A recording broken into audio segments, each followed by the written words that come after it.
Doesn't go up, it goes down 137 floors. It's like an upside down skyscraper.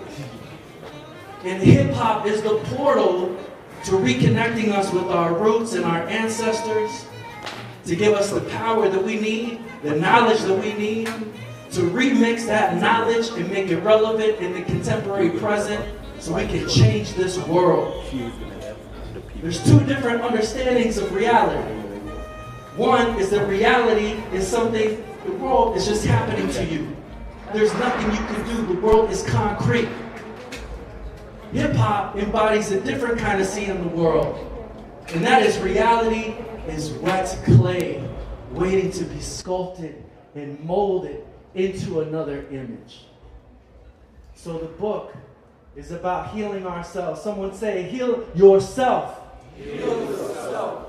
The book is about healing your community. Say, heal your community. Heal your community. And the book is about manifesting our individual and collective dreams. Somebody say, fulfill your dreams. Fulfill your dreams. So, when I say hip-hop, I know a lot comes to mind.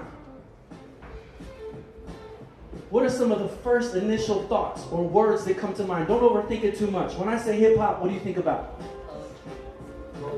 Poetry. What do you think about? Community. What do you think about?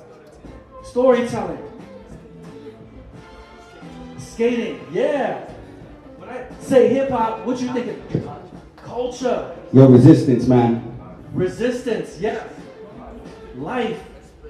Expression. Young lady, what do you think about? Don't overthink it. Hip hop. What do you think? First thing that comes to mind. No wrong answers. Struggle, freedom. I'm gonna come back. Say it again. Style, graffiti, lifestyle. Say it again. Rhyme and reason. Having a voice. Therapy. Let's go. Let's go. I'm back now. What's your word? What's your word? Just one word. Could be anything. It could be Scooby-Doo. All right, I'll come back. So hip-hop culture has some elements within it. And this brother wrote a book called Reconnecting the String. And he breaks down how hip-hop culture and the elements can connect us to our ancestors. I'm actually going to pass the mic to you and have you break this down. Even though he was making fun saying that, you were doing this hip-hop thing before many of these people were even born. Tell him about the book, man. How many books have you read first?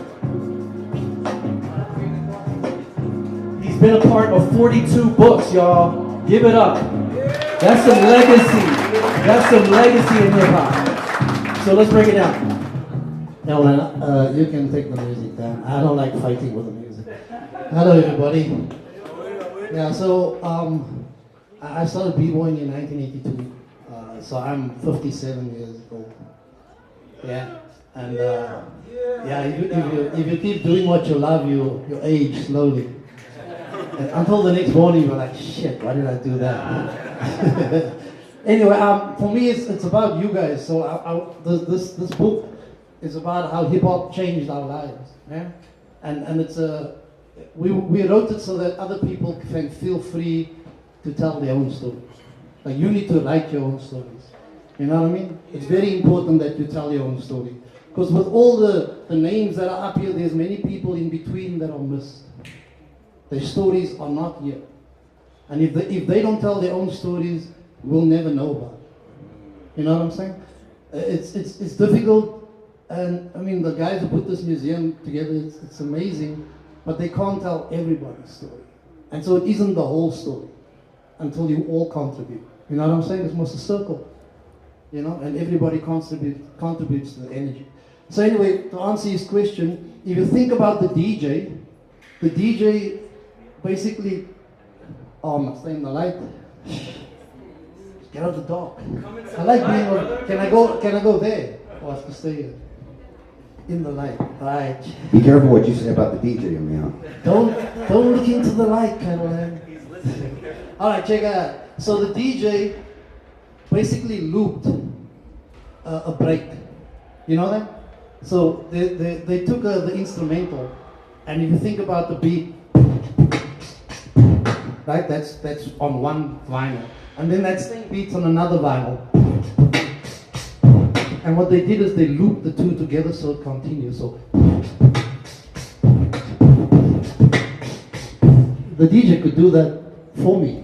Why I gotta beat? Why I gotta beat? Anyway, so my explanation is that in our First Nation expression, we also have a loop. People around the fire, they're telling stories and they're clapping, right? And then you hear them do this. Hey, hey, hey, hey, hey, hey, hey, hey, hey, hey. That's a loop. And what happened on that loop is people went into trance in the middle of the healers. They moved and they went into trance. So the trance dance is the b-boy or the break dancer. Yeah? The people who wrote on rock are the graffiti or aerosol art. The people who told the stories are the MCs. Yeah? So all of our elements can be connected to. If you just go around the corner, you'll see the Bushman right here. Some of the oldest DNA on the planet are connected to who we are. The clique in IsiXhosa is connected to the First Nation people. So we come from this history of storytelling, amazing storytelling. If you ever come to Cape Town, you hear people tell stories with sound effects. Met brood met gesien het, ja, I play ball. That's how we tell stories. And then that same kid has to read some crappy book that has no emotion. You understand? So our kids don't read because our stories are not told the way we speak. English doesn't hold the way we communicate. So you need to speak also and write in your own language. You understand what I'm saying? Yeah. And I'm not talking about the university version of your language. I'm talking about the spaza on the ground version of your language. You get what I'm saying? So that for me is what this culture actually was able to do. In a month's time, we're releasing a dictionary in Cape Town, a Kaap's dictionary. Kaap's is the Creole language from which they stole Afrikaans. Our ancestors in Cape Town created this language, and the Boer came and they took from it and then created Afrikaans. Even the word Afrikaner, the first Afrikaner was a person of mixed origin from the Bushman. He was named Jan Jonker Afrikaner. His son was named Afrikaner Afrikaner. You understand what I'm saying? And so when this dictionary comes out, people will then feel a sense of pride in who they are, the way they speak. Yeah. You get what I mean? Alright, and people won't be like, don't speak the oppressor's language because it's not even his language, he stole that language. Alright, so I want to ask you, if you feel, we wanted this to be interactive as possible. You know? When I first started dancing, I was very shy to step forward into the circle. But this culture gave me a sense of self-worth to the extent that I'm able to stand here with a microphone and speak. Yeah. That's the power of hip hop. Yeah. It gave me the power to not only, I was a kid who was afraid to read in public, and now participated in 42 books. You understand what I'm saying? That's the power of hip hop. Manifesting what you think. So, yeah, I want to pass, I don't know, hog the mic, so whoever you want to pass it to, or maybe you want to ask some questions. Group 2.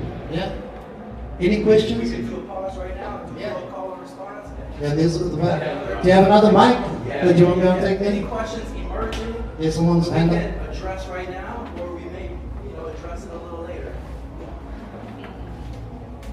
Good day. Name's Junior Jinx. I'm an artist. I have a question for you, man. As someone who's known that teaches through hip hop, what inspired you to take hip hop not only as an art form, but as a way to empower and educate people? All right, so what I could, Is that for him or all of us? Yeah. Oh, yeah, All of you. all of us. Because I got the mic, I'll say, speak. It helped me in a sense of inspired me to be myself, to find out who I am. This is how my hair normally, naturally grows. You understand what I'm saying? To not hide behind who other people want me to look like versus loving who I really am. You get what I'm saying? It even helped me to learn about Africa and our liberation before South Africa's first election. I'm a qualified school teacher, and I left teaching in 1993. I was like, I can't teach Africans to be good little Europeans. Until this day, our education is still Eurocation. They still teach us to be good little Europeans. You understand? I'm gonna pass the mic on. What's up, y'all? What up? Hip hop is here. Shake it loose. So I'm gonna do something for you just for a quick second. Everybody stand up for just a moment. So you came in here with something on your mind. Today, excitement. We don't know what happened yesterday. We don't know what's gonna happen tomorrow, but we're here right now today. So one of the things we're just gonna do is nothing complicated, but I want you to just shake it off. Shake it off, get yourself present right now. Shake it, keep it shaking.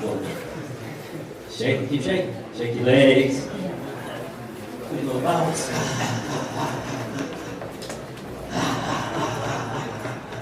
Put your hands up like this.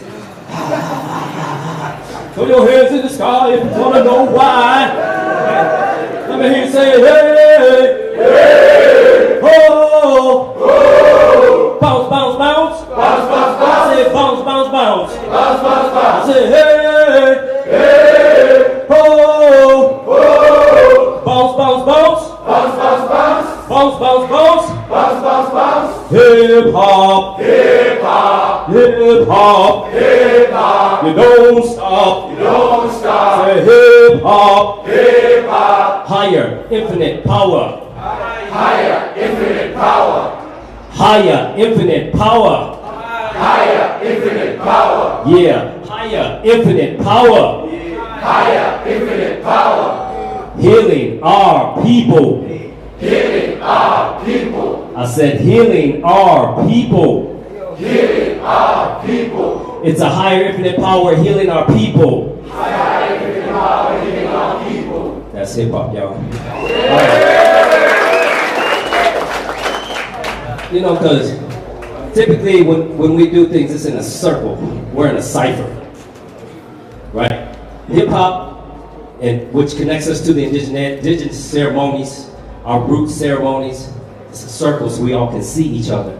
So when you're sitting in here right now, just because we're sitting here in front of you and y'all sitting in front of each other, still take a look behind you every so often. Who's behind you? Who's around you?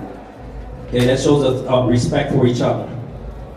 So my aspect coming into hip hop was a place where I found healing from the traumas of a kid. Just like everybody else, you might have had something happen to you, and then you took that and you just, and then something was born, some sort of dance, some sort of movement, and you were able to put yourself into that to find a space to self-regulate. So what we do here in this ceremony in hip hop that is connected is a celebration of each other. But we can't celebrate each other if we don't look at each other, right? We can't celebrate each other if we don't sometimes hear each other. We definitely can't celebrate each other if we don't sometimes feel each other, right? The sensory that, you know, when you walk into a space and you feel, sorry, I got a little bit of a cold. It's a little stuffy.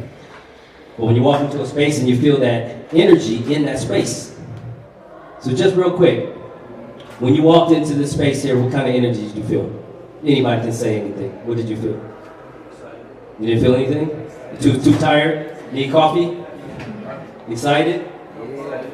It's okay if you were like, oh man, I gotta go to this just to get it. At least we're talking about a book.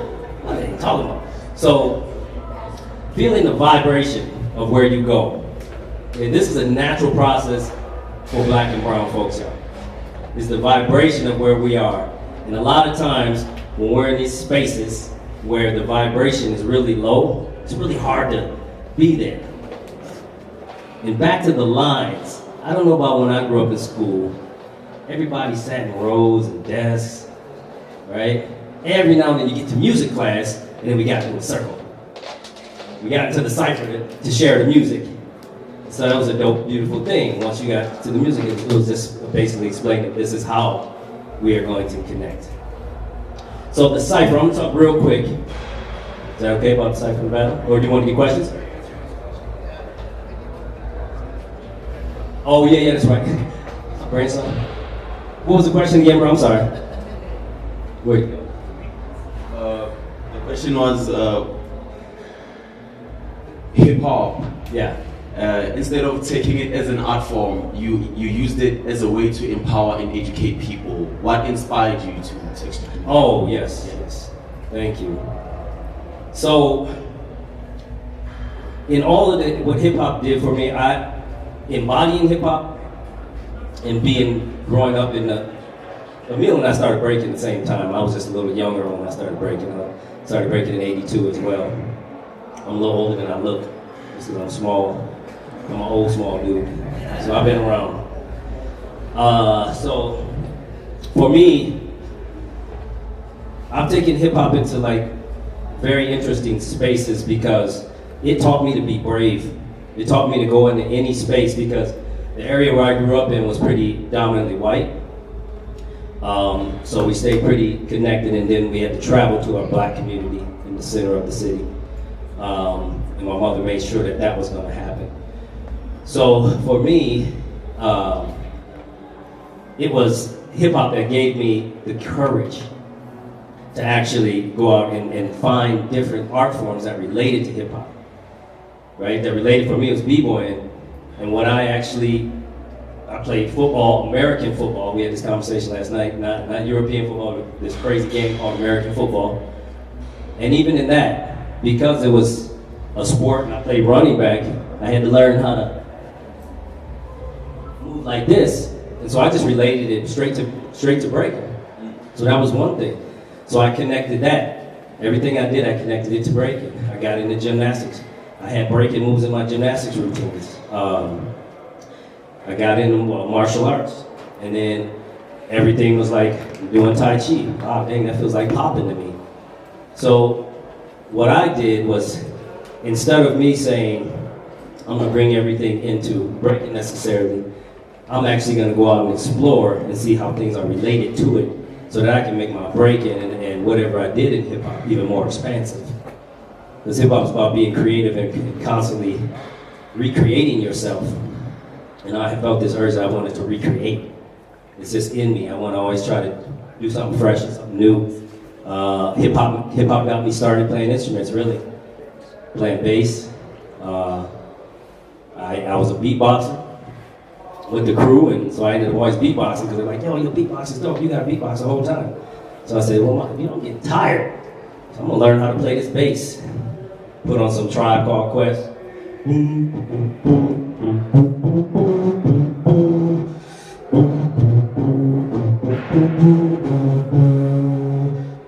So started doing that sort of thing, and that transcended into me using hip hop as an expansive way to teach anything. So it wasn't about necessarily, I'm gonna go and teach, and I did do that, some of that, teach, you know, just to say the thing, some old white man how to do 6-step. You know, just because I feel like it is a beyond next level of therapeutic movement. But when we're pushed to perform a lot, that movement becomes performative, and that's the space we live in. But you can break it apart. I go and I teach in yoga studios, but I'm teaching, right, Emil?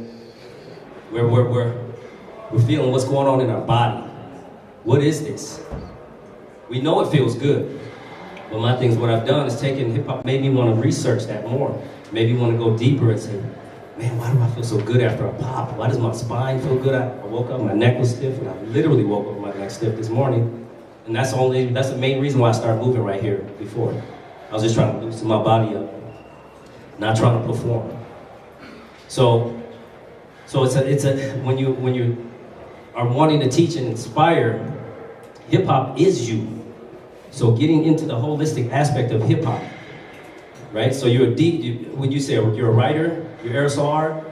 So aerosol artists, right? You spend a lot of time. You guys move. If you're doing walls, you're moving. Like my man Mac One, you watch him. I'm gonna be like breaking on the wall. You know, it's dope. And so he's integrating that movement, right? That's the spirit of the b-boy when he's writing. And then you have the DJ. If the DJ is always behind the tables and he's always just playing the music for the people dancing, when does he get a chance to move? So he's got to tap into that aspect of b-boying as well, right? So the MC as well. You see a lot of MCs are super, well, like me, super demonstrative. Y'all know who Common is? Common Sense? Or Common? Y'all know who Common is, right? Or y'all know he was a b-boy, right? No. So he started out a b-boy. Came to town, we all jumped up on stage, our crew jumped on stage with Common. We were always trying to like bring the b-boy back out of Common. And so he came to Madison and we all jumped on stage with him. And rocked. And he got down. He was like, no, my foundation is here. This is my therapy.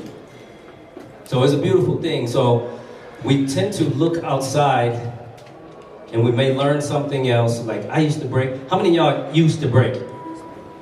Oh, y'all still break. That's beautiful. You used to break a little bit? You still break? Okay. How many of y'all, is anybody in here used to break? Everybody still getting it? If you, good. So what I run into with some of my OGs that like train me, they say, I used to break. Now, why'd you stop? Oh man, I'm just not, it's what it comes down to is because what we've been put in front of us, especially now, is like, who's the best breaker?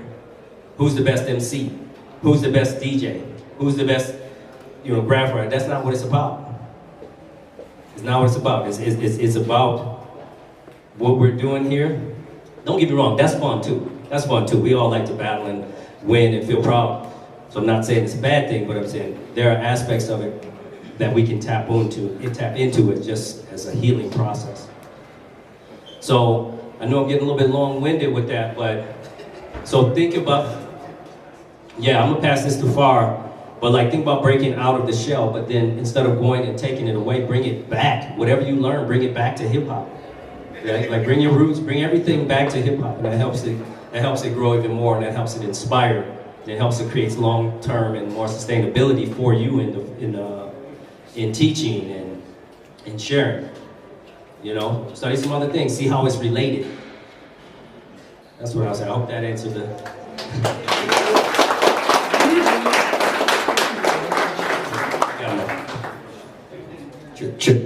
Sorry I have to use a different mic, but you just said you had a cold, brother. I gotta go back to work when I get back to Brooklyn. Get sick. Good afternoon. Good afternoon. To answer your question plain and simply, there's no difference for me. I always introduce myself as an artist, educator, and agent of change, right? And I learned very quickly that I wasn't gonna play the industry's games and define success by their matrix. I define the metrics of success for my career, right? So like, I'll say I've made a lot of decisions in my life not to sell 100,000 records, but I have moved 100,000 people, seriously, right, over the years, bringing the culture into classrooms. Like, you know, I teach at NYU, I run my own NGO, I DJ weddings. You ever DJ a wedding and you bring that love, shaman energy and you set the party off? That's like, I'm doing God's work at that moment, right? So I just like, simply like, I see no difference, and I learned that from my mom. You know, my mom used to always say that my only inheritance would be my education and faith, right? And that has brought me literally to this moment right now. This is what I will throw back at all of you. You know, I rock ciphers in a lot of different spaces.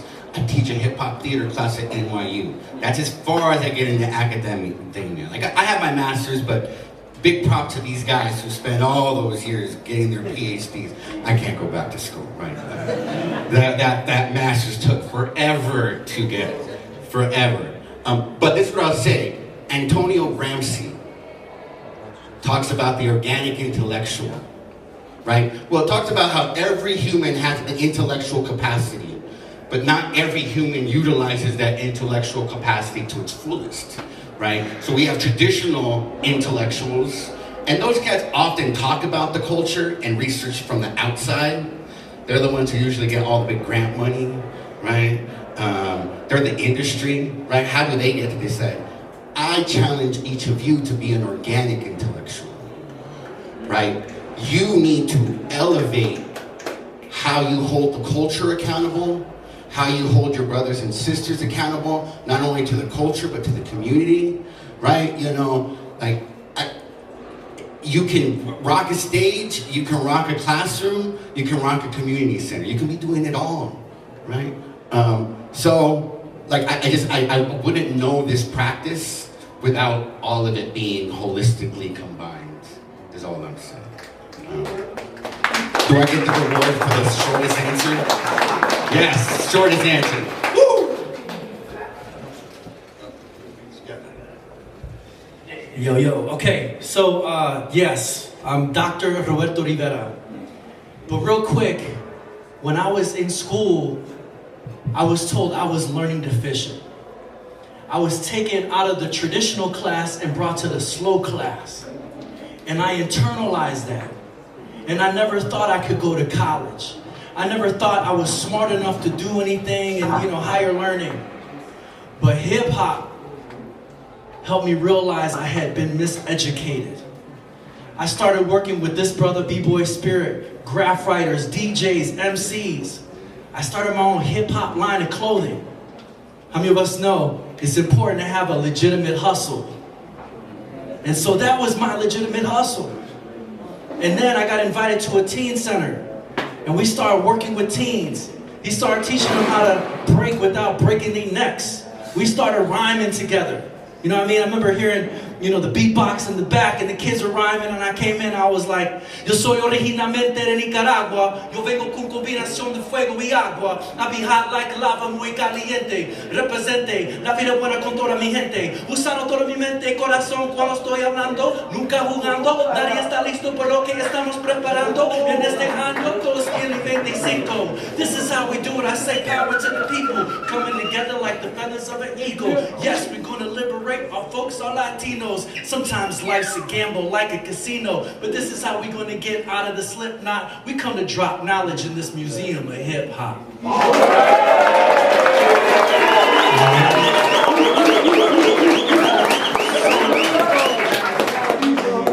We started connecting to this higher infinite power, and it began healing our people. And we started doing all kinds of stuff with the youth. We started doing plays, man, hip hop plays.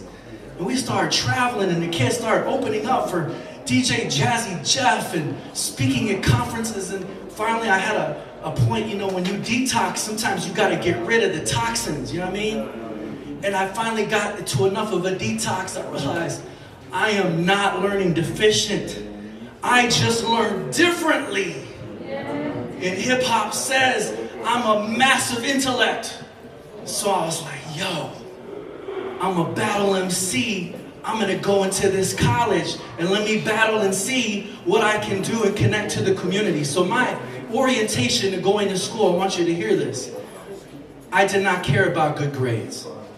My orientation in going to school was to gain knowledge, to help me better serve these young people, and to transform my community. But see, the problem was, when you come at it like that, you're not being schooled, you're being educated. I was hitting the book so hard, I was making the books ash. And then I'm writing new songs and new plays. And oh, by the way, I was getting all A's in all of my classes. So then I graduated, went to the university, like the University of Joburg, a full 4-year university. And hip hop taught me I didn't have to fall into the square peg of their little major. I created my own major. Because hip hop taught me that I can have a dream and I can fulfill that dream. So I created these breaks, this space of infinite potential. And the name of my major was Social Change, Youth Culture, and the Arts. And I had to battle these fools to break that through. But little did I know that my foot in the door would later on create a learning community where hip hop artists and spoken word artists come from all over the world and get a full 4-year academic scholarship. So I'm gonna keep this not too long-winded, but I realized that many of our young people were being soul murdered in school. How many of us know our young people are not finding school to be relevant? Instead of helping them to find their voice, it's silencing them.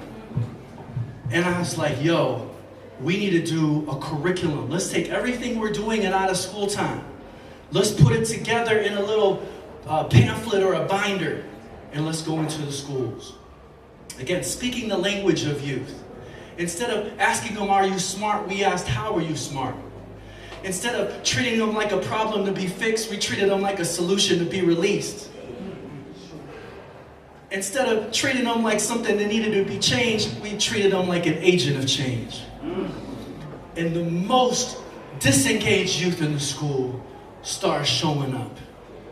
They started engaging more academically, seeing some of the connections between the elements and the different academic subject matter. And they stopped fighting as much. And so this little curriculum, I'm just using this as a prop, the curriculum then got us into more schools. And eventually, we got a special status in Chicago, and we were in 15 schools. We started making hundreds of thousands of dollars going into schools and liberating the minds of young people. So if you don't take anything from this talk today, I want you to know that you can't let the industry hijack your imagination of what you're capable of for your future. Hip-hop culture says that you can create your own pathway. You can create your own lane. And not just survive, but you can thrive. Eventually, I went all country. We call it all city and graffiti. We went all nation. And I ended up selling my curriculum to a corporation that then reached hundreds of thousands of young people.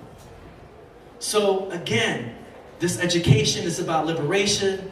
This education thing is about engaging the generation that's younger than us in a relevant way. And the medicine that these young people need is not coming from the school teachers, these white ladies. It's not coming from the government. The medicine that they are aching for is in you. It's in you. It's in you. And if you don't show up, they ain't gonna get it. I'll leave you with this thought. What if you could make a little bit of change in your pocketbook while creating change in the world? I'm gonna say it one more time. What if you could make some change in your pocketbook and be an element of change in your schools and in your communities? Hip hop is calling us higher.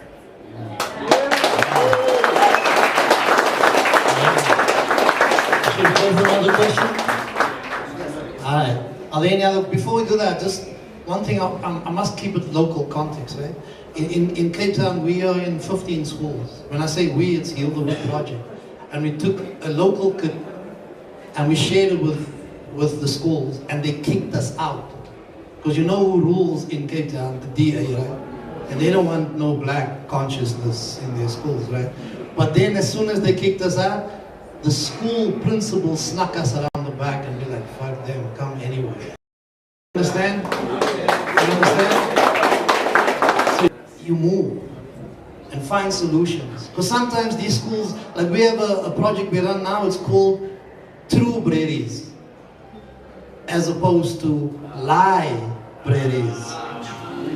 So all our books you can find in someone's backyard on the Cape Flat. Because they'll shut it down. Like in the US, they kicked all that black conscious books out of the libraries. The libraries, where they hide the lies, their lies. Yeah? Alright, next question. Yeah. Is there another mic for that? Sorry man, got you running.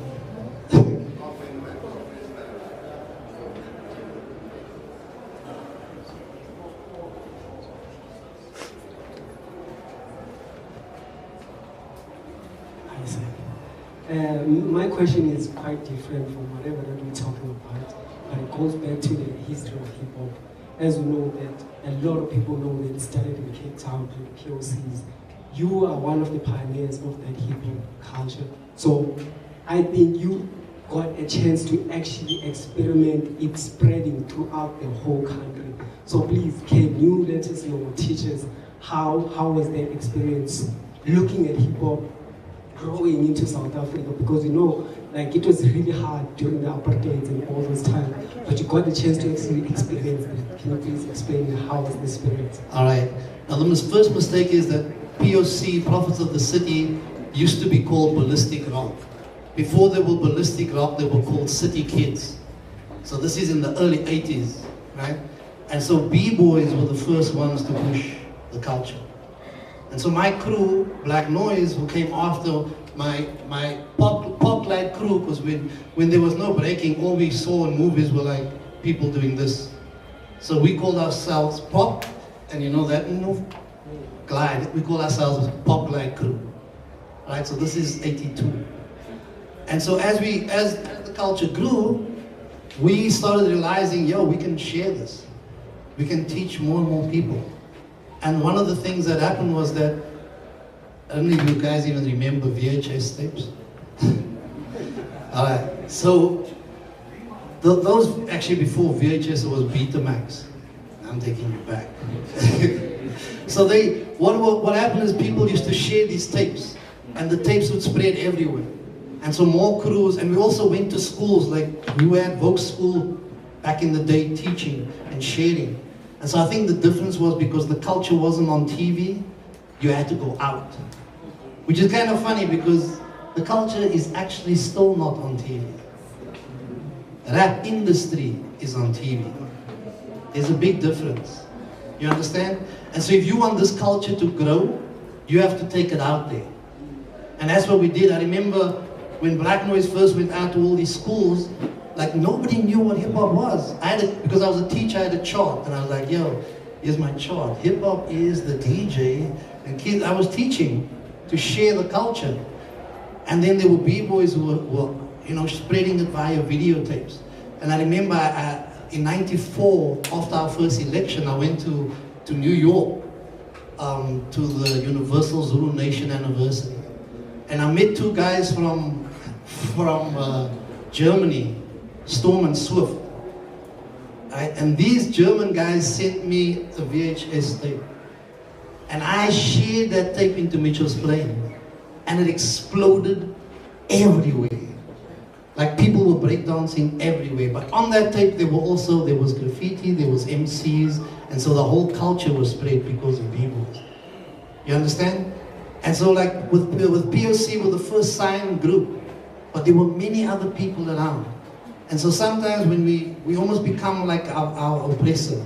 We only remember those who were signed. But there were thousands of other rap groups. Thousands of other B-boys. And we need to say that out loud. We need to acknowledge all of them. You understand what I'm saying? But let me tell you this. We even made our own fake Adidas back in the day. But we couldn't find it. It was associated with Orlando Pirates. It wasn't about, you know, when I first came to Joburg, people were like, Orlando Pirates. We were like, what? What? In our minds, it was connected to like Run DMC and my Adidas, right? And also the Beat Street breakdance movies, right, from back in the day. And so we were when we went to, I remember clearly this guy from Adidas like, yo, where do you get those fake stuff from? It's like, shit. And we didn't know that they actually understood that when they give us free clothing, we would be doing free marketing. And we had no idea. And it spread like wildfire throughout South Africa. And they gave us a car and we toured the whole of South Africa, came up here in Joburg, toured wherever we could and spread the culture. You understand? So to answer your question is, you have the power, and MCs, all the MCs, let me see.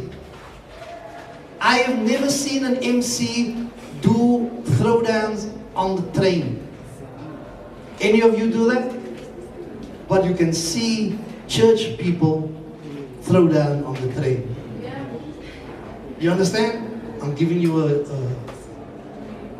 a solution. Thousands of people on the train and you choose not to MC there. You get what I'm saying? Because B-boys throw down wherever. Is it great? You know what I'm saying? And that's why the culture stays alive. We do it wherever we can to spread the culture. Is that me? Is that you? Oh, all right, sorry. Thank you for that. The time now is... When you hear the signal, the time is... How's that answered your question? All right, give it up one more time for the legend. So, we're gonna just take a quick little pause. We're gonna come back to the questions here, but I want to get back to the book. The book is written into 3 different loops. How many loops? 3. So, we go into the blues impulse. This is the knowledge of hip hop. This is the depth of the culture. We go into the blues impulse. Somebody say the blues. The blues. We go into the jazz impulse. Somebody say the jazz impulse. Let's try that again. The jazz impulse. And then the third loop is the gospel impulse. Say gospel impulse. Gospel impulse. So blues is all about taking the things that hurt you. And instead of like, you know, burying it deep down inside or just trying to escape all the time, the blues is you're gonna face that brutal experience. And you're gonna do something creative with it. You might turn it into a rap, a graffiti piece, a dance. I don't know, you might even do, you know, some theater. But you're trying to engage in this near tragic, near comic lyricism. You're trying to bring yourself to a position where you can almost laugh at that thing that could have taken you out.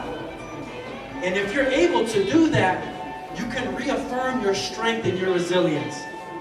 So kind of a funny example is we got the blues, and brothers will be like, my girlfriend left me, she stole my car, she shot my dog, burnt down my barn, I got the blues.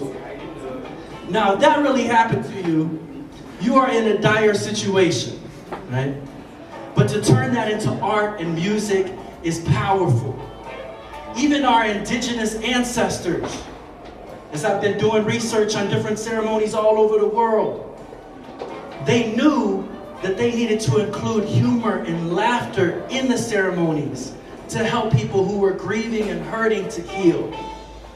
And since I'm a researcher and scholar, I know now that there is, you know, peer-reviewed journal articles in counseling psychology that says, oh my gosh, these white ladies, if you can get your patients to laugh at something that could have led to their demise, if you can get them to possibly laugh at their experience that was brutal, this is a profound therapeutic breakthrough.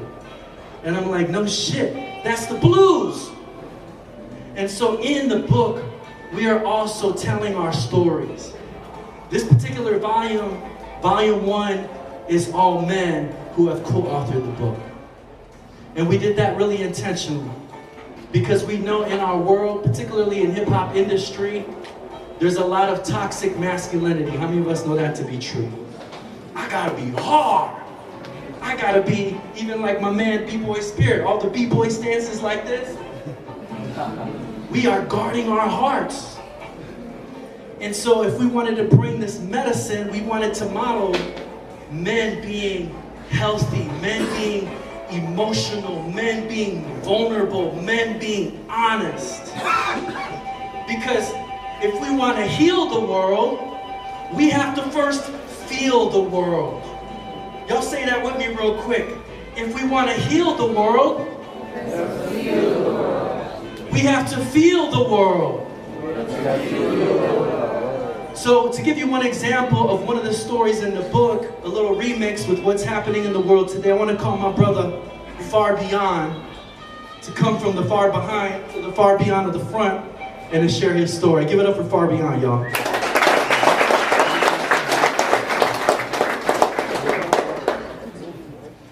Sorry, man.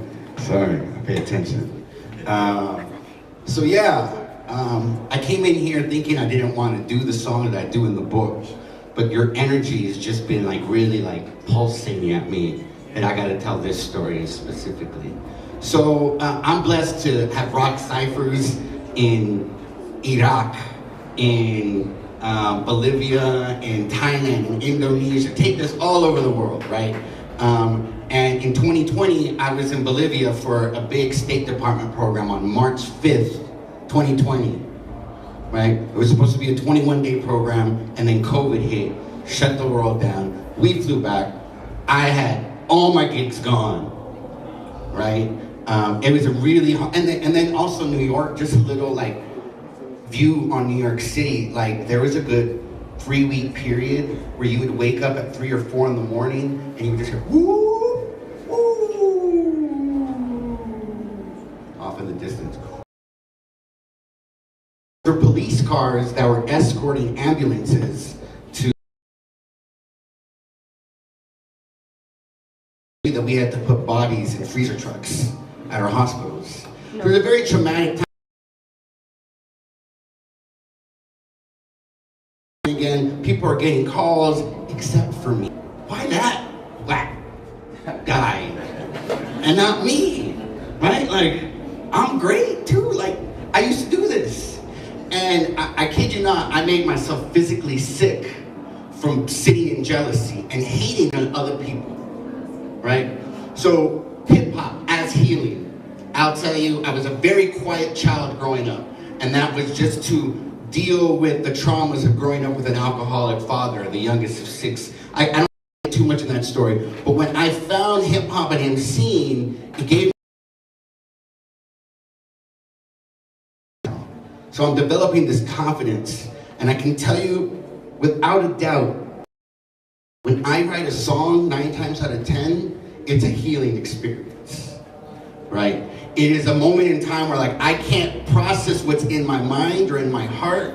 I'm anxiety ridden, I'm scared, I'm angry, put pen to paper, perfect dismount, boom.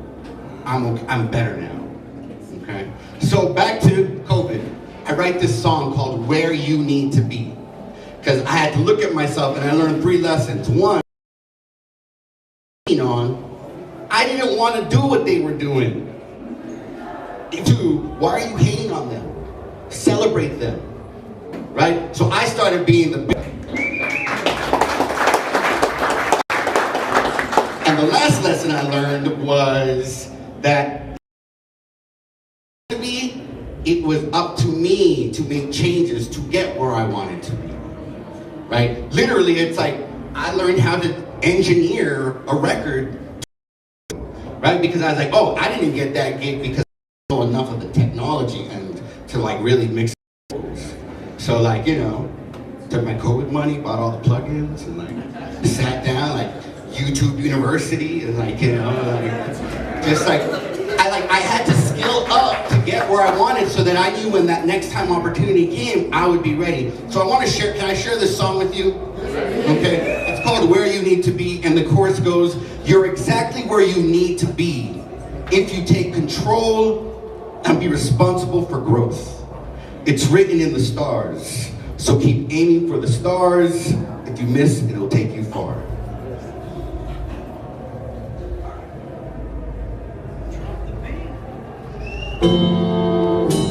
Yes. DJ Neil from Italy on the beat. I'm far beyond, coming all the way from Brooklyn, New York. Make some noise from Brooklyn. You're exactly where you need to be. And it goes a little something like this.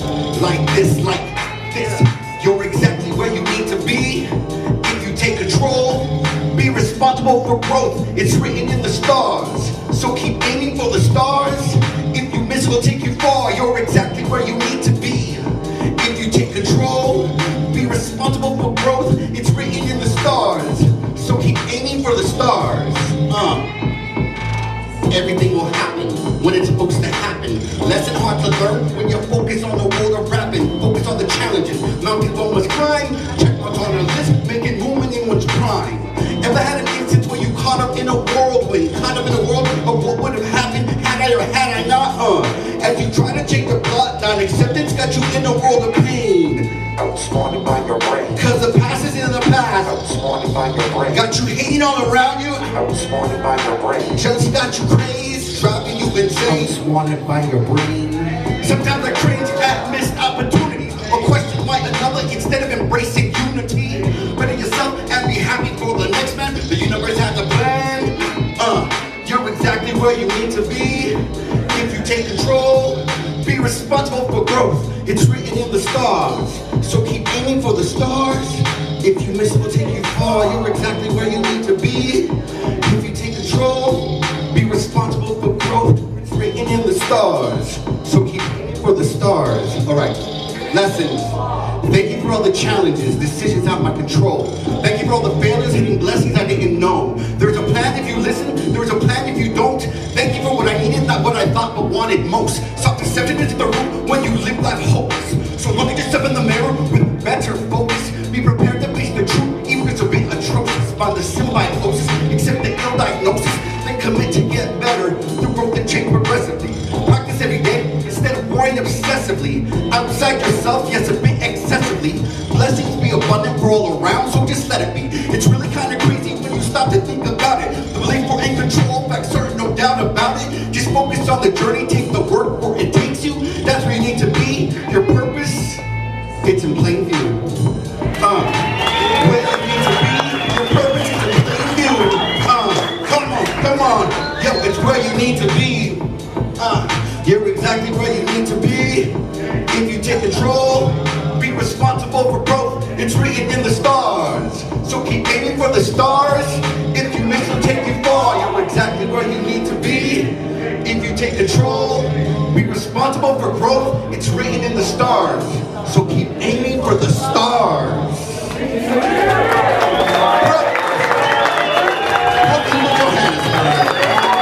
Much love, y'all.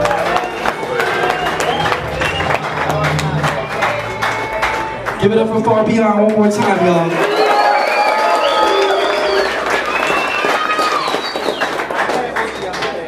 Honesty, vulnerability, modeling, being in tune with his emotions,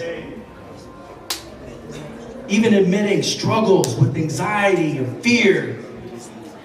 That's bravery right there. That's what we need to model as men. Even for our sons and daughters, right? So we want to pause for a little moment and just open it up. Anybody have any questions about the blues or anything that's emerged so far in this talk? Yes, sir. We have a question over here. We got another mic.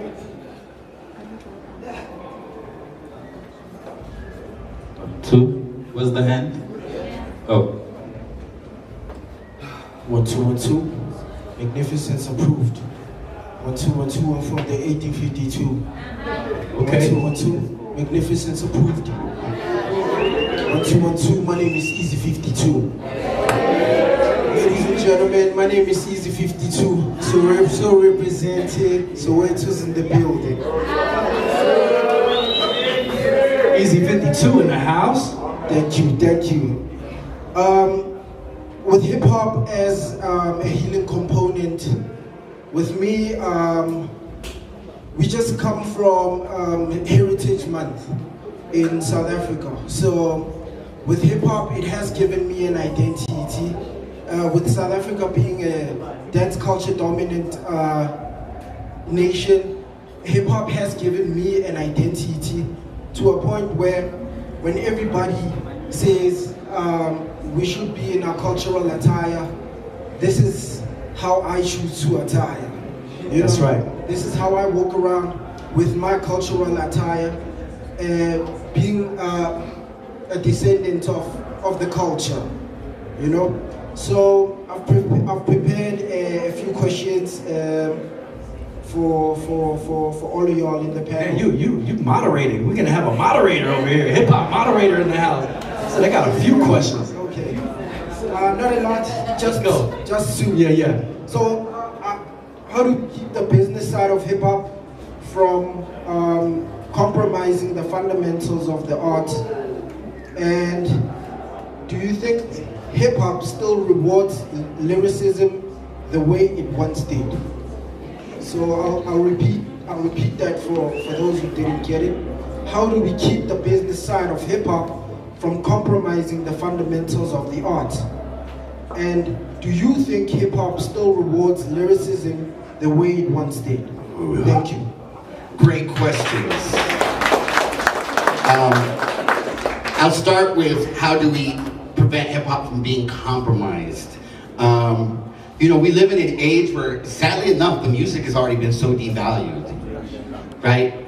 Like, I worked with a bunch of artists in Liberia, and their big concern was like, how do we fight piracy? And I laughed. I was like, yo, man, that's the ship has sailed on that. Like, piracy is it. Like, the music actually is not what is the selling point, sadly, right? Or maybe that's the purpose, right? Yeah, the record industry are the original pirates. I would say, and I get back, I might have said this earlier, you get to define the metrics of success for your record or your song, right? There's this theory called 1,000 fans. This guy said, if you knew 1,000 fans who would spend $40 US a year on whatever you made, right? I mean, you could live off of that, right? But you need to know who they are, and you need to know how to get in touch with them any given way, your WhatsApp list or whatever, and you really have to develop that relationship with them. So this is an example. I just released a song called Movement, right? And it's about immigration in the United States. As you know, right now, everyone's watching our country fall apart again. Or actually, no, they're watching the veil be pulled away and being like, oh, this is who you've always been. Right? So I made this song called Movement, and it's like movement all across the land, travel miles over mountains with family and dignity. Movement, migrants on the move in search of safety, opportunity, no human is illegal. Movement, this vibe's ancient practice, discipline and patience, resolve-driven agency. Movement, throw your fist in the air for the movement, right? So I released the song, but I don't put it on Spotify. Because you know what? Every day 100,000 songs go up on Spotify. I keep it on my own Bandcamp page, and I decide, because at this point, I've already paid for the mixing, the mastering, the release of the song, the artwork, it's done, right? I'm blessed enough to have 5 million other jobs that pay my bills. My music is free. So the metrics of success for that was whatever money I made off selling the track, I donated to a migrant services organization in New York City. And I've donated about $180, which isn't a lot, but that song is successful now, right? You know. Now, your second question: does lyricism get as well recognized?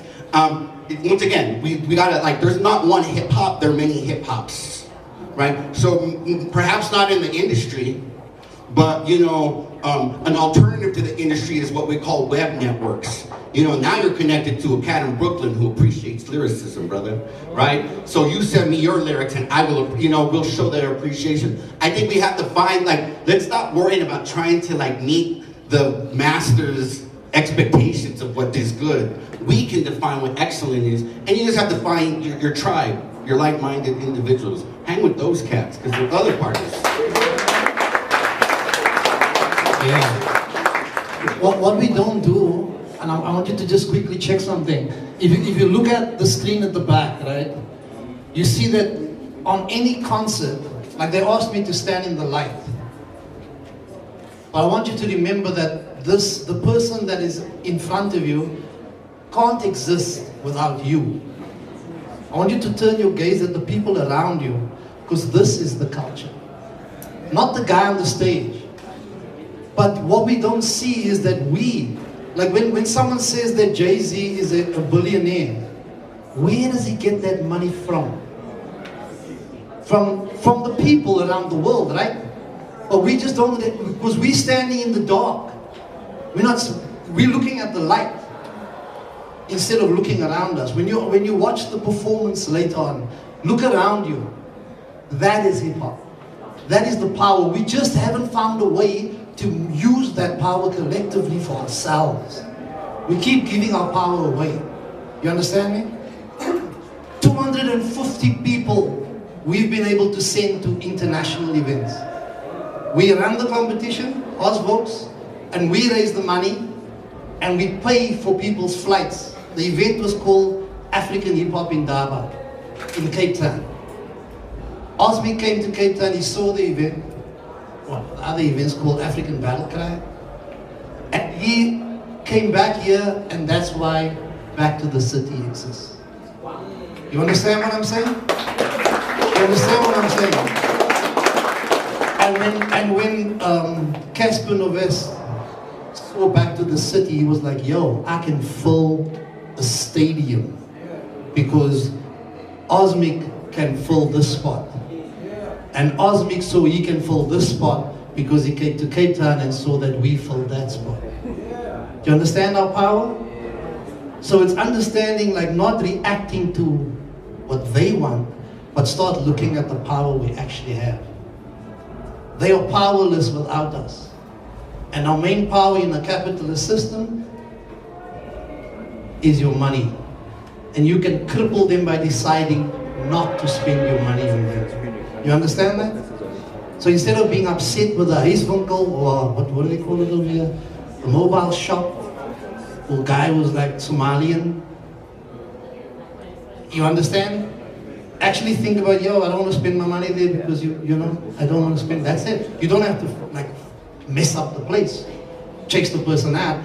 And then you never ask yourself this question, why you okay with Checkers and Pick and Pay and McDonald's, but is it because this person is African?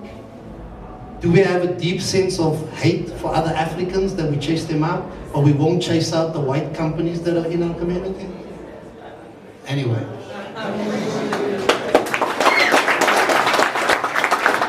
Give it up, give it up. So, again, the first loop is the blues impulse. The second loop is jazz. And jazz is all about redefinition.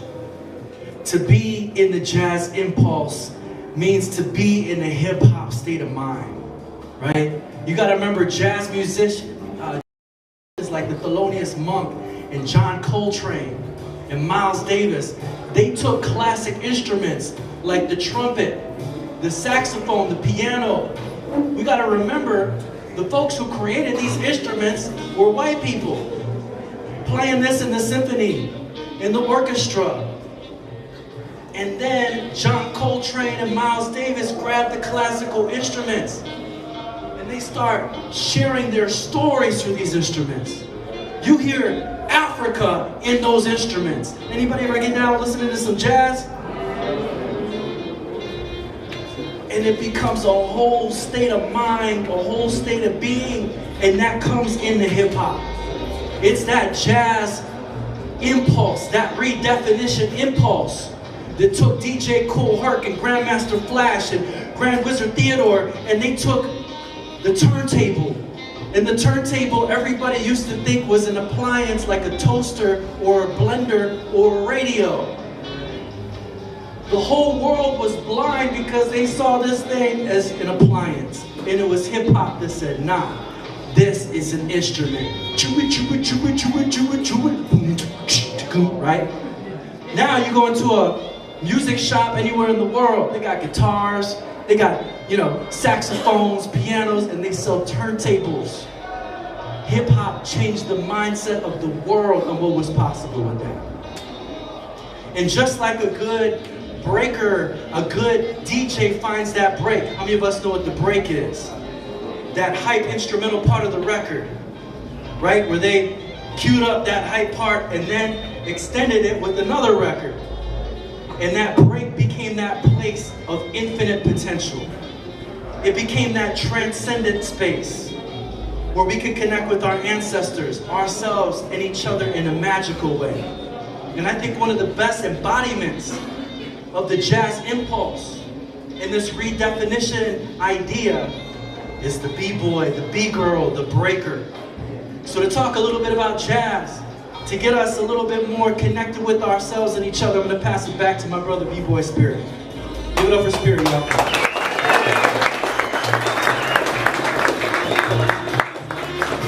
Thanks, y'all. I promise I won't go as long this time. So talking about jazz, talking about hip hop is an experience that we live, right? So I love to embody these things. So, sorry, but once again, I'm gonna have y'all stand up. So go ahead and stand up. We're gonna do it. So there's a thing called in Harlem, the Harlem Renaissance, and there was a famous picture. If you look at the Harlem Renaissance, and there's all these jazz musicians, black jazz musicians, and they all gathered, and they all would get in groups. It'd be 5 bassists in one part of the stage. There'd be 2 pianos. There'd be 10 saxophones, and they would all pass the P's, and they would just teach each other, and they would learn how to cipher. Y'all know that song that Maceo Parker, pass the P's like we used to say. Pass the P's like we used to say. Okay, that's a track that we used to dance to and break to, but that's James Brown, and then Maceo Parker played with James, and so that sort of, y'all haven't heard this track? No? Okay, all right. So that's kind of a B-boy track too. So if you got a little thank you, my brother. Like we used to say, pass the P's, pass the P's, pass the P's. Let's get a hand clap. Keep it rolling. Pass the P's, pass the P's, pass the P's. I like we used to say, pass the P's, pass the P's, come on, pass the P's, come on, pass it.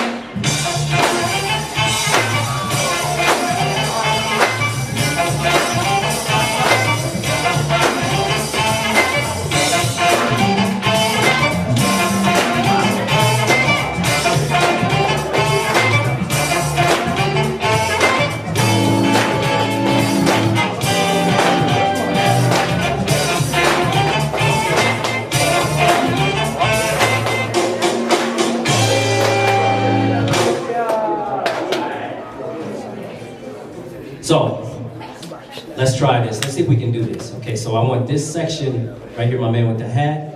Boom, boom, boom, right here. Okay, remember your group? Boom, boom, boom, boom. Let's go all the way back to y'all right here with the red shirt on right there.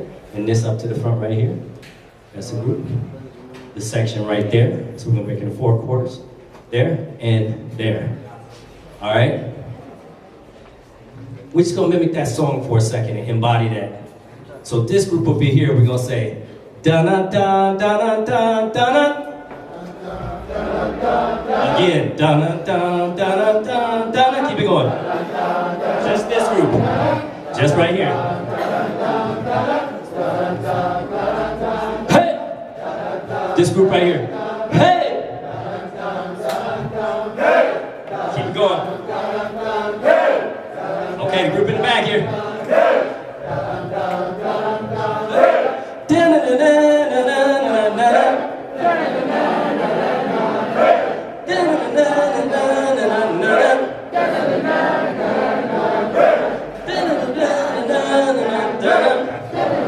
Back here is up here.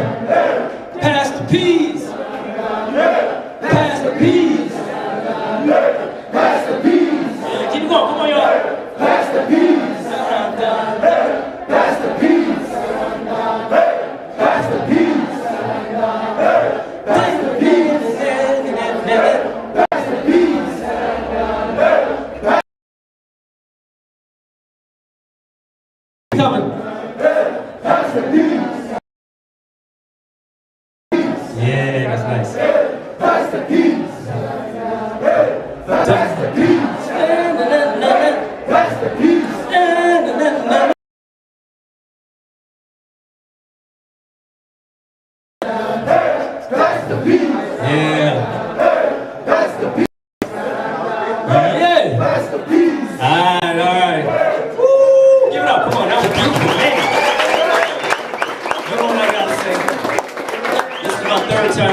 love coming here so much because usually when I teach, you gotta teach so much rhythm, you gotta teach so much timing, and it's just in sync. So it's so beautiful. Thank you for welcoming us into this cipher, y'all. Y'all are welcoming us into y'all cipher. I'm so thankful. We did this movement the other day in one of the classes. And it's really good for getting the mind and body, which is very important because it helps us to be present. One of the beautiful things about hip hop is that, like I watched 2 years ago, some of the breakers and performers, the Zulu dancers. When we brought it down and it got quiet, you can start to hear each other. So that in hip hop is what we're trying to do now. It's like the metaphor of like hearing each other, really listening to each other and being present. But the way that we're going to do that is by taking the quiet earth. Okay, that's the sound. Little body wave. If it's not perfect, don't worry. Okay, a little cathartic thing. Okay. So here we go. 5, 6, 7, stomp, stomp. Here, 5, 6, 7. Let's break it down. Stomp, stomp. When you stomp, stomp, stay low, yo. 6, 7, stomp, stomp. Then one more time. 5, 6, 7, stomp, stomp. Okay. So you all got it already. See? That's what I'm saying, man. All right. So 5, 6, 7, stomp, stomp. Stomp, stomp. Stomp, stomp. Stomp, stomp. Yes, bro. Stomp. Stomp, stomp. Stomp, stomp. Stomp, stomp. Stomp, stomp. Stomp, stomp. Get that way, stomp. Stomp, stomp. Stomp, stomp. Couple more times. Stomp, stomp. And stomp, stomp. All right. Before you sit down, don't sit down yet. Just hold on a second before you sit down. Now, I know there's noise around, but we're just going to take a moment and be really quiet. All right? I want you to just try to hear yourself breathing. Okay? You can close your eyes if it helps. Just for a moment. Just feeling your body after doing that, what it feels like. Maybe it's heat generated in your body. Maybe you feel inspired to go out, or whatever it is. Maybe it brought up some emotions for you.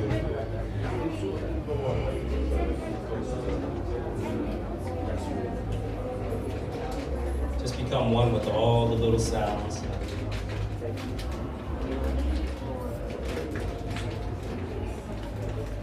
Little nuances, they're all part of it.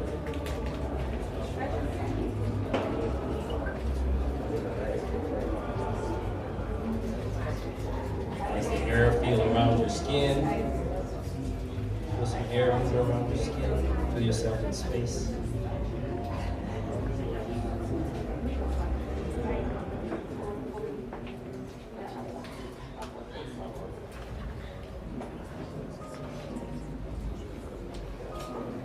We'll take 3 collective breaths together. Breathe in the nose. Slowly out the mouth. In the nose, if you can.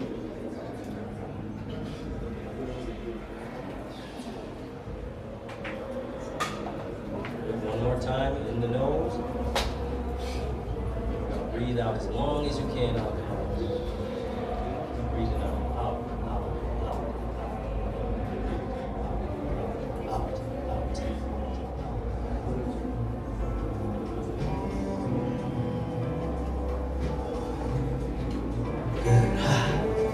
Slowly open your eyes, bring yourself back. Notice how you feel. Maybe a little more grounded, a little more focused. So this space, y'all, is called the parasympathetic state. We may have gotten in it for some of us, but this state is where we are the most creative, the most productive, the most focused, the most loving, the most attentive. So all those things, when we're performing, when we're writing, when we're creating, this is the space that the Most High created us in, right? This is the space. So this is the creative space. So if you can bring yourself to that when you have the questions of what you're gonna do, what do you need to do, how can I make money, get yourself here first, because then that creative brain is stimulated. It stimulates and you might draw and you might, wow, where'd that come from? So take time to be in this space as well. We're trying of hip hop. Because right now it's young, where you gotta be the best or don't do it, right? Or you gotta be the best or don't step into the circle. Nah, we all need to have a voice. When we're writing our stories, that's everyone's little voice. And he talks about story, you don't have to write a book. I started with chapters. I'm not a writer. It's something that these brothers, and I'm thankful for, they got that out of me. But you can write your story. You can move your story, okay? I think I might just end there. Yeah, I was gonna say a whole bunch of stuff, but I think that's it. Thank y'all.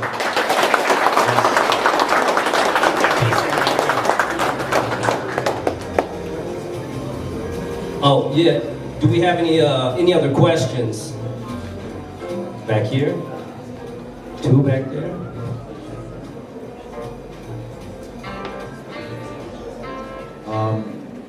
Hi everyone, my name is King Mono. So I just want to ask from Chicago in New York, how do you guys feel about hip hop influencing the drill music? Drill? You say drill? Yeah, drill. Ah, that's... So I work with a lot of youth that use drill music, are into drill music, and how hip hop influenced. Well, first we have to understand that hip hop has been influenced through all the jazz, the blues, and beyond that, root indigenous practices. Hip hop has been influenced by I would say one of my biggest influences, and I know my brothers, was the influence of Africa. We were walking with African medallions, hoping to get back to the motherland at some point in our lives. I'm not gonna get emotional right now, but it's like the first time I landed here, I was pretty weepy for about a week. So, understanding that everything is influenced by something. Hip hop, if we're pouring out our souls and we're trying to get rid of this toxic anger, this toxic sorrow, this toxic hating in us, we have to get to a space where we can let that go. So part of me sees drill music, only thing with drill music is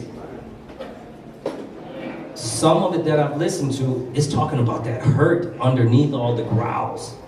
It's like crumping, it's the same crump music. When people first heard crump music, they're like, man, they're angry. Y'all know what I said when I said crump music? Tie-dyes and them cats. So the crump music, right?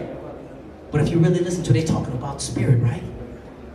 But if the average person can't hear our language, they're gonna think we're just angry black folks, right? So what I would say, the influence is there.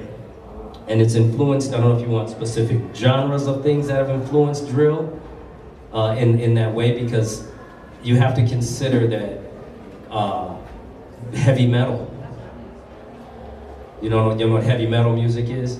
We have this thing called heavy metal music. So it went from rock music to, I guess would have been punk, ska, and heavy metal, right?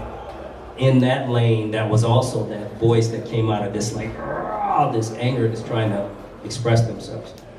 So it has a lot of layers to it. You know, sometimes people make a beat and everybody loves it. And then it turns into a whole style. Look at I'm a piano, right?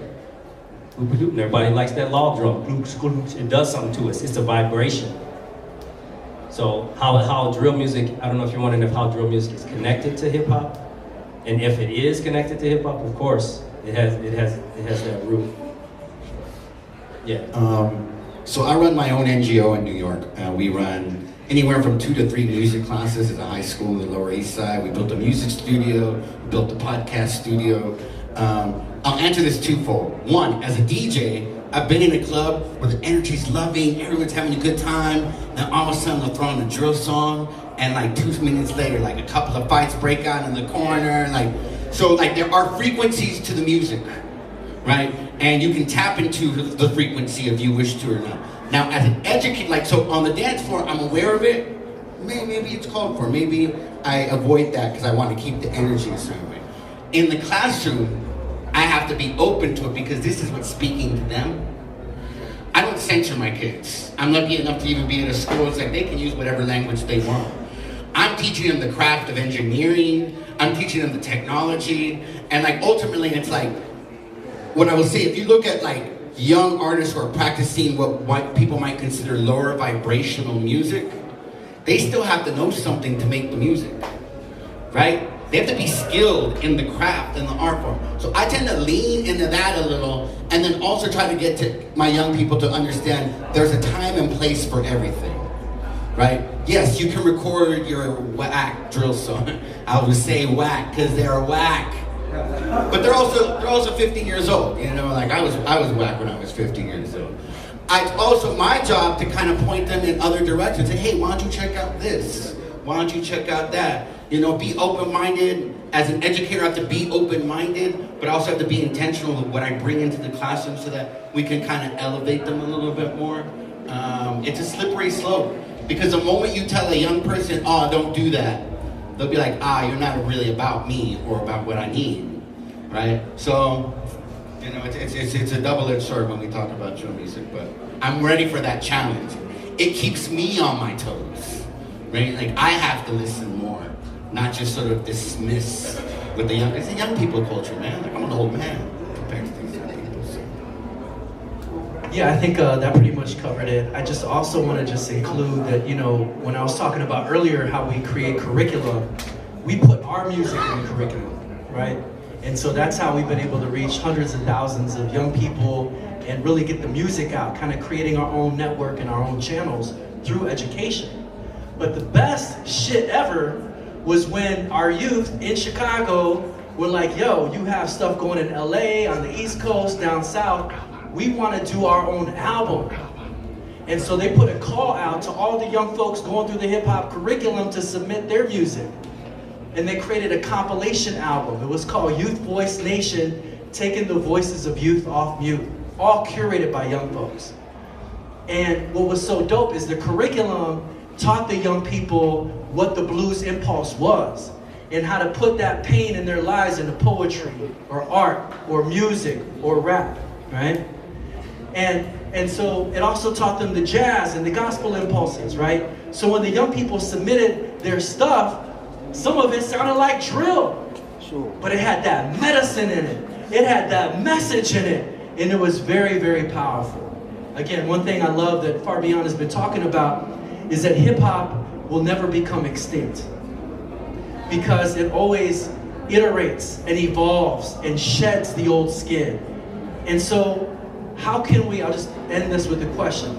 How can we support our young people to be so grounded in the medicine and in the knowledge of hip hop that they can continue to iterate it and keep it funky and fresh for generations to come?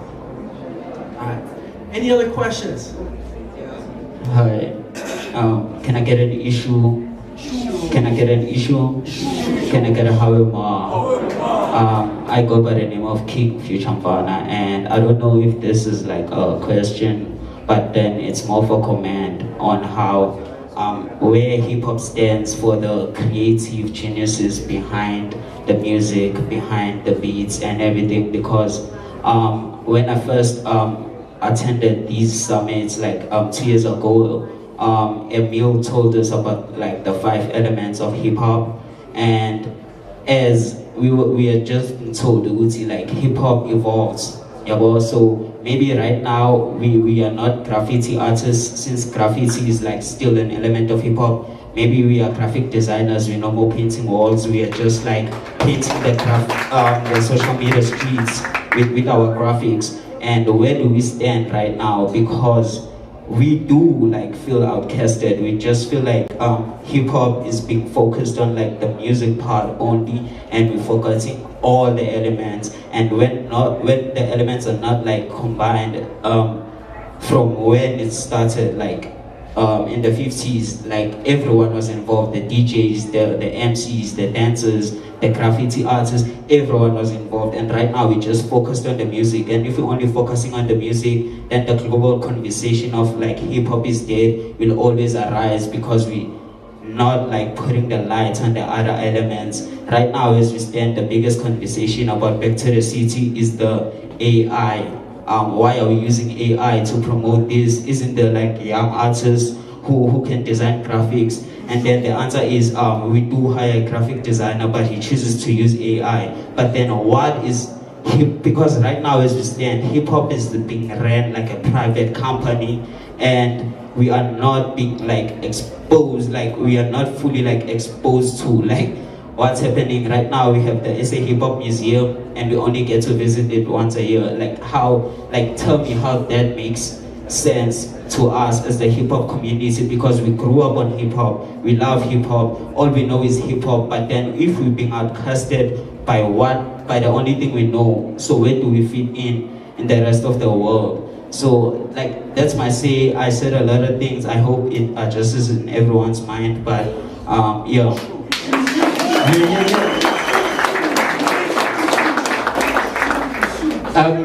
If you having a question, can you please move to the light, because we want to capture you. Move away from the dark. Yeah. I guess just real quick to that piece, you know, again, thank you for dropping your knowledge, young man. Let's give it up again for that young man. I just, you know, again, from my heart, and I talk about this in the book, you know, my brother died in my arms when he was 9. And, you know, I talk about, you know, how hip hop helped to heal me. The song is in the book, you know, that I literally cried multiple times writing the verses. And each tear was just tremendous healing. However, it was so much grief, the song alone didn't heal me, right? And I had this dream about bringing all the elements together, the MCs, the DJs, the B-boys, the graffiti writers. And I had been talking about this for years. And my brother LaCour was like, yo, you need to stop talking about it. He said, we're gonna do this, and we're gonna do this event to honor your brother. And so we did the hip hop revival, which brought all the elements together.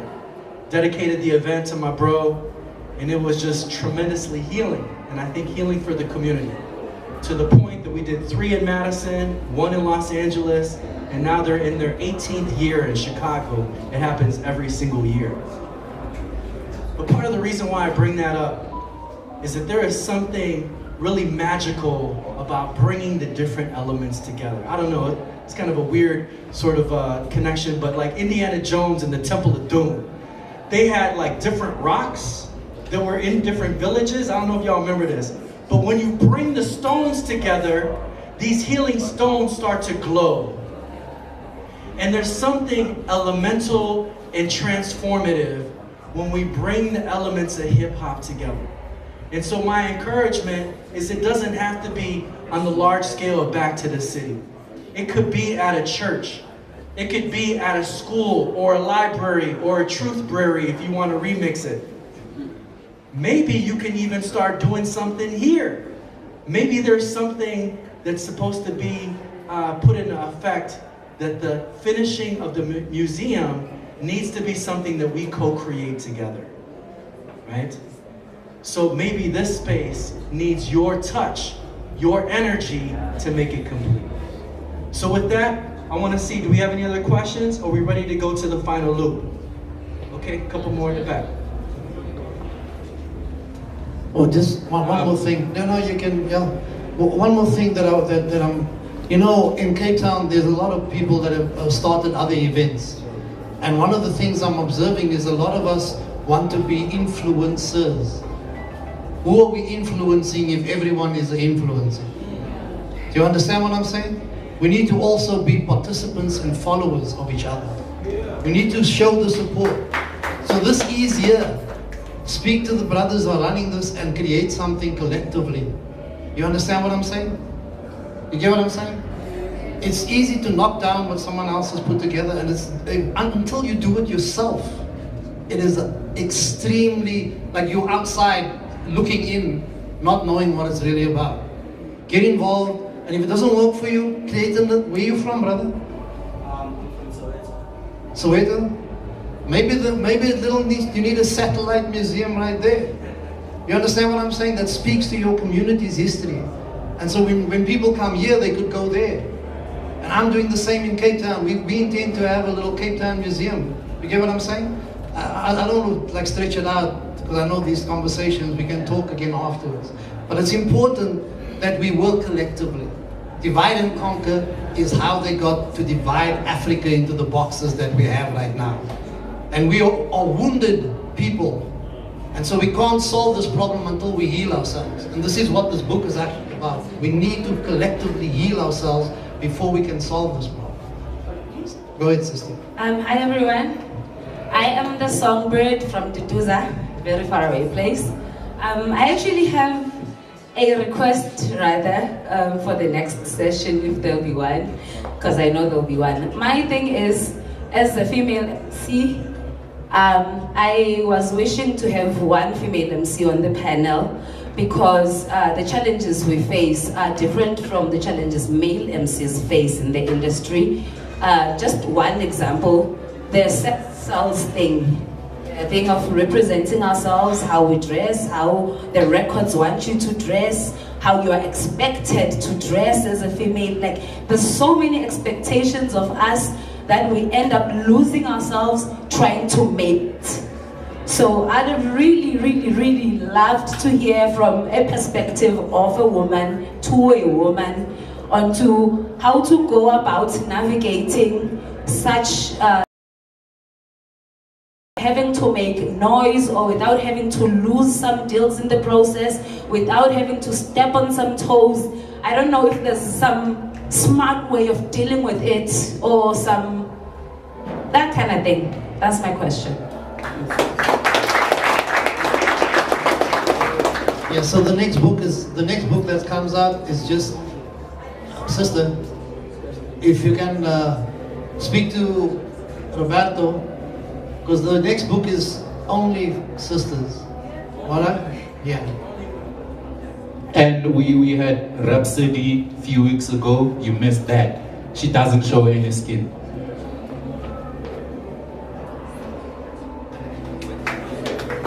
One thing real quick. I know it's not from a woman's perspective, but one of the things, in most Def songs, y'all know that in his Black on Both Sides, where he talks about, everybody want to ask me how hip-hop is doing, right? He says that in the song, hip-hop is doing. He's like, well, ask yourself, how am I doing, right? And so I'm loving seeing women right now, because we had this yesterday, the same question came up, which was very good. First of all, we do have to rid of the toxic masculinity in hip-hop. We have to, y'all. That this is, there's no more. Because there's a thing where we got demasculinizing, or detoxifying hip hop. There's a detox that everybody's gonna have to go through after they drink all that Hennessy out there. I'm joking, but I'm also serious. Make sure y'all drink plenty of water. But yes, sister, keep standing in that space. Because you just claimed that space that needs to be spoken on. And so keep pushing that out and keep encouraging us to, if we are always up here and we're always performing, we're always in this young side, we bypass it. And we just keep stepping on each other, and we keep the strong survive type of thing. So yeah, it's important for us to tap into the yin. So just to get into a little bit of the metaphysics of it, the yang side is masculine. The yin side is feminine. Without the two, we wouldn't be whole, right? And then within the yang side, meaning the empty space and energy, there's yin, little yin circle in the Taoist symbol, right? And on the other side, the same thing. There's yang inside the yin. So this is the balance. So right now, we're trying to create this balance. We want things to be circular, like the cipher. But right now, it's a little bit oblong. Right? It's kind of shaped like this. If you're a dancer and you want everybody to come into the circle, and and somebody's just not being cooperative and the circle looks oblong and it affects you in some way, right? Like, fix the circle, fix the cipher. So that's my message to us. Let's fix our cipher. Keep that energy in. Like the Hora and Capoeira. Keep that energy in. Yeah. So, just want to thank you for sharing. So we're gonna keep it moving here, and I'm hoping we can maybe end with a little cipher. Since we got some artists in the house, some female MCs in the house. So the final loop is the gospel impulse. Again, blues is how do we heal ourselves. Jazz is how do we create the conditions for healing for our community, for our young people. But gospel is about, we're not just trying to limp through this life and sing our blues all the time. It's a collective awareness that we are all dealing with similar struggles. That we're dealing with things like racism and systemic oppression and misogyny. So where blues is like, hey, we're gonna try to make it through another day, gospel says, you know what? We can connect to something larger than ourselves. It can be the creator, it can be the ancestors, it can be our community. And that we can tap into a power that allows us to transform our reality. To find that redemption song as Bob Marley talked about, right? How many of us know that we can change our realities? Right? And we got to remember in indigenous practices and in ceremonies, it was bringing together the whole community into that cipher or circle. It was connecting with the ancestors who were also with us in spirit, connecting with Mother Earth, being in tune with the moment so that we can move the way that we need to move towards individual and collective liberation. Again, somebody say, higher infinite power. Higher infinite power. Say, healing our people. Healing our people. Say, higher infinite power, healing our people. Higher infinite power, healing our people. Now I want to take a moment. I want you to think about someone that you love, that you know is hurting right now. Because this world, man, this world, we know through the quantum science side, you can't always explain the way the reality and mass moves in the universe. So I want you to think about someone who's going through a hard time right now. Give me a finger like this if you got someone you know is in some pain right now. Right? And I want you to close your eyes and to focus on this person. And we're going to collectively, and with the ancestors that are here and the creator that's here, we're going to send them some energy as we do this chant, all right? Higher infinite power, healing our people. Higher infinite power, healing our people. Higher infinite power, healing our people. Higher infinite power, healing our people. Bring that person to mind now. Bring that person to mind. We're going to say it one more time. Say it all the way down from your toes to the top of your head. Higher infinite power, healing our people. Higher infinite power, healing our people. Yo, clap it up for yourselves one time.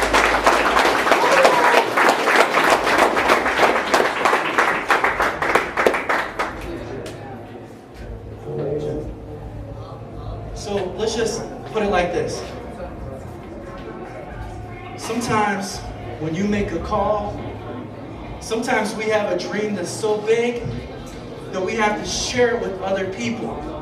And when we tell other people about this dream, sometimes this dream is an invitation for other people to walk in a greater purpose with us. How many of us know that yes, it's beautiful to fulfill your dream, but anyone ever fulfill a dream with somebody else? Anyone ever have a dream of having children and you fulfill that dream with your partner? Anyone ever have a dream to doing a project and you partner with other people in pulling off that project? Whether it be an album or a music video. So my brother had a dream. I have a dream. And he shared that dream and it affected us. Yeah, I mean the dream came from like the b-boy mindset, right? How do I manifest things? How do I make this move become real? You know what I'm saying? So from that, like when I left teaching, everyone asked, how are you gonna survive? I told my crew, Black Noise, to many places, just out of manifesting.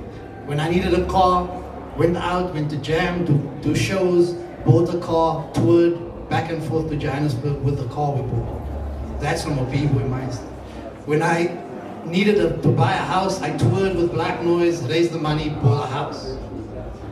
Use that same technique for Heal the Wood project. We purchased land and a house right next to my family house in Rossi Park. This is a wellness center, a hip-hop wellness center. Spoke that ease in the body and it takes over the other cells. But sometimes we actually build the Creative Wellness Center in Cape Town. So yeah, you can make on that this is where the power is. You know what I'm saying? And it's not that we're looking for billions. I have this example I want to give you. My kids came home and spoke about Jeff Bezos and Elon Musk, but with their friends. And they were like, yo, this is, you know how kids are. And I was like, ask this question. If you see these squirrels, and there's one with all the nuts, and the other squirrels are starving, what would you do? They were like, oh shit. That would be unnatural.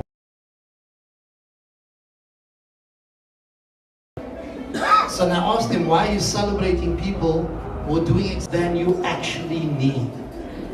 Do you understand what I'm saying? So that everyone can have it. To think about it. Enough. Enough. Now one is enough for you.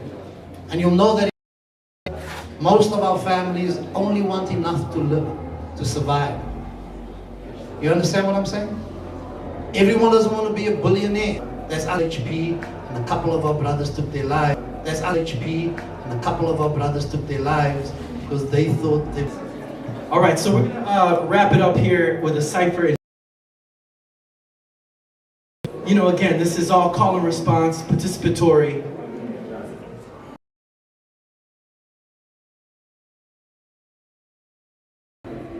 And it's got to come from a place of vulnerability, like you. And it's got to come from a place of vulnerability, like you. So I just want to open it up a little bit. That are either harming you, family, or your community. What is causing? What is talking about things that are giving us hope? Like love, like family, like loop right here. Fucking up the culture, fucking with my ordinary outfit, free lunch voucher. 100,000, it all adds up. Education. Ask yourself exactly what you're taking all the drugs. They got you all in school, but you fucking up your lungs. Yeah, black people, white people, everybody knows it. Living in the motherfuckers doors, all in the street, to receive. Ask me how I'm living, man, it's all been a dream. I could probably spit $100,000 verse. Pop the shit that make you off in the deep. The fire doesn't cross when we meet. Manufacturing and packaging, I'll be in the slums, ain't no panicking, I'm acting. Call me Mr. Sanderson, I don't have the past to get met with all the prophets, and we pray for what will happen next. Always.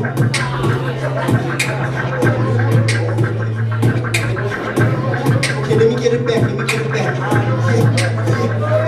I've always been a pessimist, never making sense. I'll be moving forward, I don't care about the consequence. All this shit addictive, but we take it till it's medicine. I keep my position, can't tell that I am passionate. R.I.P. the realest, bring up death, the only play. I hope when I'm finished, everybody knows the name. Shit. Say hip-hop, say hip-hop, say hip-hop, say hip-hop.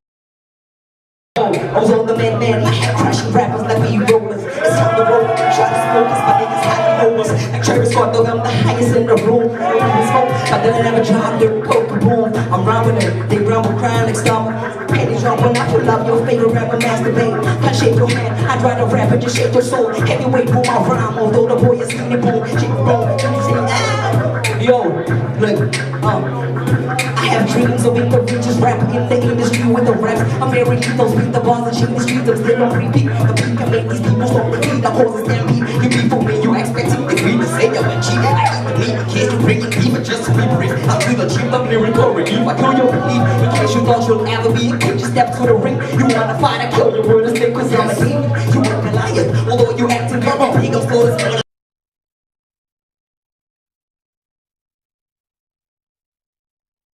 make them scream, make ladies scream. I'm too extreme.